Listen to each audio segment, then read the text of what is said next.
Après cette rétrospective de l'année 2022, venons-en à 2023. Depuis quelques années, des incertitudes planent quant à l'avenir avec les différentes crises que nous vivons. Sanitaire avec la Covid, économique avec les incidences de la guerre en Ukraine, hausse très importante des coûts de l'énergie, des matières premières et de l'alimentation. L'impact sur le budget des ménages est important, il l'est aussi sur celui des communes. Nous avons déjà engagé des économies au niveau de l'éclairage public, du chauffage dans les locaux publics, allant si besoin jusqu'à des fermetures de salles de sport lors des périodes de vacances scolaires. Il est clair que nous ne pouvons pas augmenter à nouveau les impôts, mais que nous devrons équilibrer les budgets.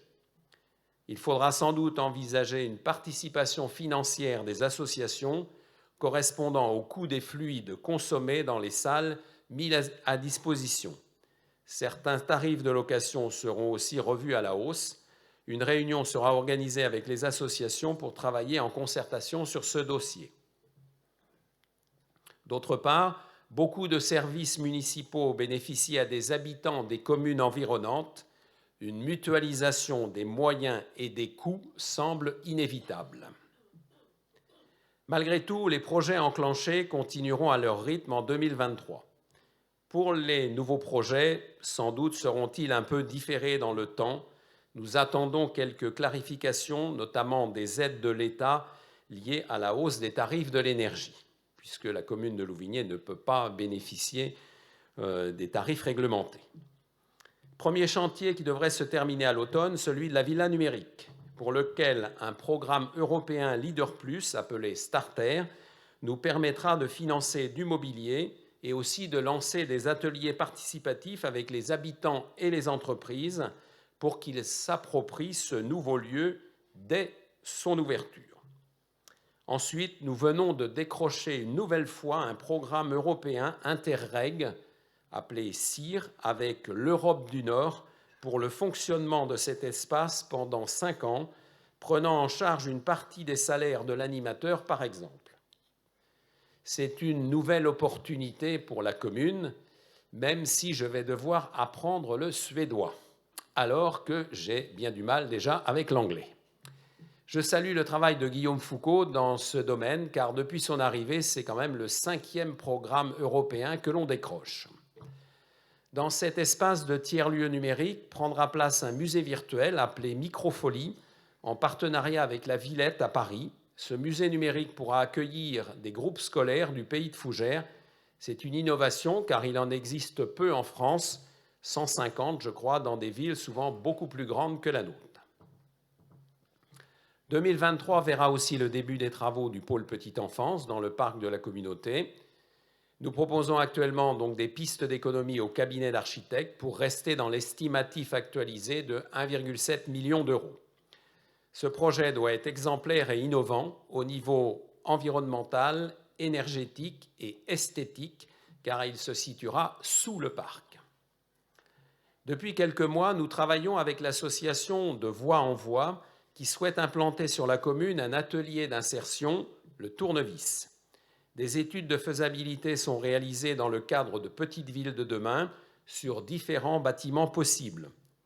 Ce projet a toute sa place à Louvigné, car le taux de chômage actuel étant faible, les demandeurs d'emploi sont souvent des personnes qui doivent passer par différentes étapes pour retrouver un emploi stable. L'insertion est donc un bon moyen. Avec le décret tertiaire sur les bâtiments publics, un certain nombre de travaux liés à la rénovation énergétique sont à envisager, comme à la mairie, où l'espace d'accueil devrait être rénové cette année de façon à créer une réelle entrée à la mairie. Des études sont aussi en cours sur la salle de tennis, concernant le sol et la toiture, et nous verrons comment phaser ces travaux en fonction de notre situation financière. Le dernier volet de travaux concerne la voirie, rue du Dévouement, en limite nord de l'agglomération, la viabilisation du jardin de la résidence senior pour accueillir les 7 logements néo-TOA réservés à des seniors, ou la fin du lotissement du Floret qui accueillera 4 logements, toujours avec néo-TOA. Malheureusement pour la ville, tous ces travaux de viabilisation sont à notre charge, sans aucune compensation pour le Floret et avec une maigre participation du bailleur social pour les jardins de la résidence. Dans le même domaine, une aide stratégique est recherchée pour commercialiser les 5 lots du lotissement de l'Étang et un cabinet de maîtrise d'œuvre sera missionné tout prochainement pour la réalisation du nouveau lotissement rue Saint-Martin à 300 mètres du bourg, le long de cette rue, dans ce qu'on peut appeler une dent creuse, répondant aux critères de reconstruction de la ville sur elle-même dans le cadre de la zéro artificialisation nette prévue pour 2050. Ce lotissement devrait permettre la réalisation de 22 maisons sur des petits terrains à un coût raisonnable pour l'accession à la propriété de jeunes ménages qui pourront trouver à Louvigné du travail, des services comme le nouveau pôle petite enfance et les écoles, des commerces et toutes les activités proposées par les associations.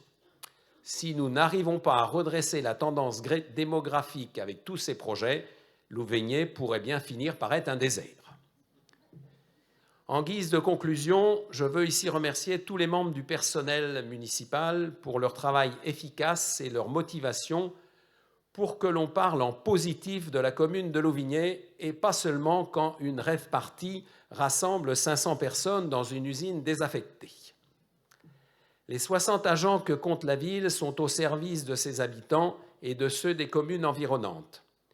Et leur travail doit être reconnu, même ceux et celles qui travaillent dans l'ombre. Je souhaite souligner la cohésion des responsables de service et l'étroite collaboration, voire la complicité avec Damien, notre directeur des services, avec qui je partage très souvent avant de prendre des décisions. Je remercie aussi les membres du conseil municipal, bien investis dans leur mission, comme en témoignent les discussions animées que nous pouvons avoir lors de nos réunions. Un merci tout particulier aux adjoints et conseillers délégués qui sont d'une aide précieuse pour moi par leur implication efficace dans les différents projets. Mon dernier merci ce soir sera à l'intention de nos partenaires, sans qui nos projets ne pourraient voir le jour, l'État, la région, le département et Fougères Agglomération, les responsables d'entreprises, artisans, commerçants, membres des différentes associations qui font vivre notre commune dans un cadre agréable et dynamique. Comme sûrement beaucoup d'entre vous, l'année 2022 a été pour moi riche en émotions de tout genre et j'en ai retenu 2 pour conclure. La première a été en novembre l'invitation à l'Élysée à la réception organisée par le président de la République pour des maires choisis par l'association des maires sur proposition des préfets et des sous-préfets. Donc je remercie monsieur le sous-préfet d'avoir donné mon nom pour ce moment un peu magique pour un simple élu municipal de pouvoir serrer la main du président dans ce magnifique palais de l'Élysée.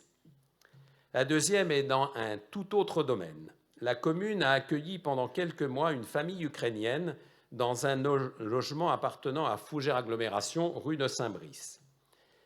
Cette famille, dont la composition était particulière, une grand-mère de 75 ans, sa fille pianiste professionnelle arrivée plus tard, le bébé de cette fille de 6 mois et son neveu de 13 ans, Mikita, qui gérait tout en l'absence de la maman, car il était le seul à parler anglais. Leur arrivée a été un peu complexe, mais très riche humainement pour moi. Une anecdote, par un après-midi très chaud de juillet, où nous attendions leurs bagages pour les emménager, la grand-mère m'a proposé un café vers 16 ou 17 heures. J'ai répondu oui, et elle m'a servi un bol de café accompagné d'une assiette, œufs, ratatouille et charcuterie. À 7 heures, je n'avais évidemment pas faim, mais son sourire et les remerciements vus à travers son regard m'ont incité à ne pas refuser ce geste qui était sans doute pour elle d'une grande importance.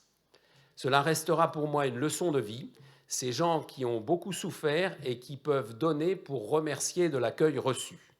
Je continue d'ailleurs à communiquer par WhatsApp avec Mikita, en anglais bien sûr, et je suis beaucoup plus attentif à la situation de ces personnes qui ont tout perdu et pour qui les délestages électriques ont des durées bien supérieures à 2 heures.